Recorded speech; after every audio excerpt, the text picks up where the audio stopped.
Assalamualaikum warahmatullahi wabarakatuh. Saya Dian Winarni dari kelas PGMIE akan menyampaikan materi tentang daur karbon dan oksigen. Proses daur karbon dan oksigen terjadi ketika unsur karbon diserap oleh tumbuhan dalam bentuk karbon dioksida. Sebab tumbuhan pada dasarnya tidak dapat menyerapnya dalam bentuk gula ataupun zat tepung, namun sebaliknya. Hewan hanya dapat memanfaatkan karbon dalam bentuk persenyawaan organik. Unsur karbon dan oksigen selalu terlibat dalam bentuk proses respirasi dan fotosintesis, yaitu dalam bentuk karbon dioksida dan oksigen.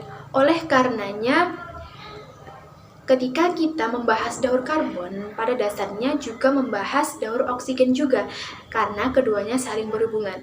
Nah, berikut saya lampirkan gambar tentang daur karbon dan oksigen. Nah, mari kita bahas satu persatu. Daur oksigen ialah sebuah proses perubahan dan pertukaran secara bertahap dan terus-menerus antara karbon dioksida atau CO2 dan atau karbon monoksida dengan oksigen melewati proses fotosintesis. Komponen-komponen utama sebagai penyusun ekosistem yang memiliki pengaruh dalam proses terjadinya daur oksigen pada suatu alam, yaitu manusia, tumbuhan, dan juga hewan.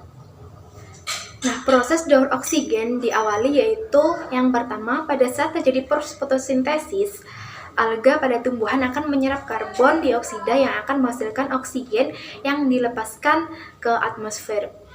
Yang kedua, oksigen yang terlepas nantinya akan dihirup oleh makhluk hidup seperti manusia dan hewan melalui proses respirasi atau pernafasan.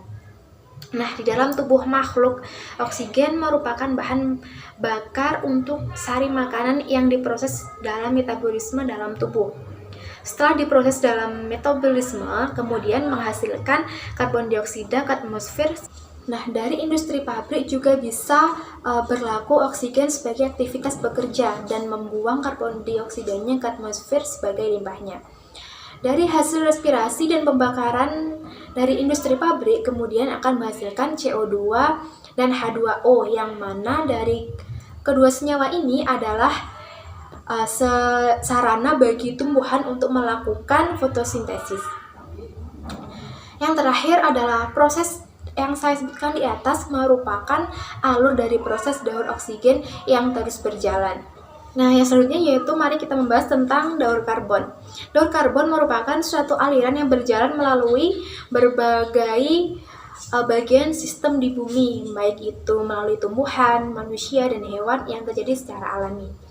Daur karbon merupakan proses yang memiliki peran penting dalam proses pemanfaatan karbon dioksida yang berada di udara sebagai keperluan fotosintesis tumbuhan serta pembentukan karbon dioksida kembali.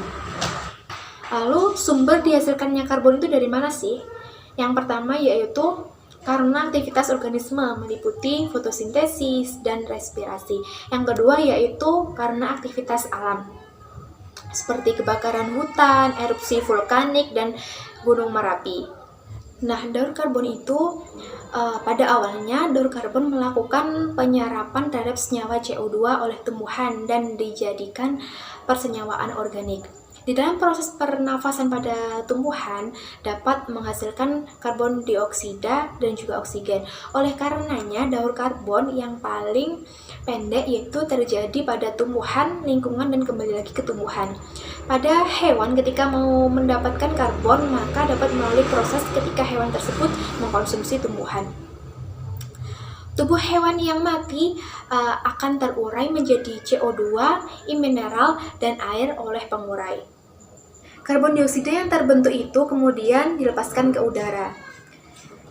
Demikianlah daur karbon ini berlangsung secara terus-menerus. Daur karbon jenis ini adalah daur karbon terpanjang yang berlangsung melewati tahap tumbuhan, hewan, pengurai, karbon dioksida di udara, dan kembali ke tumbuhan.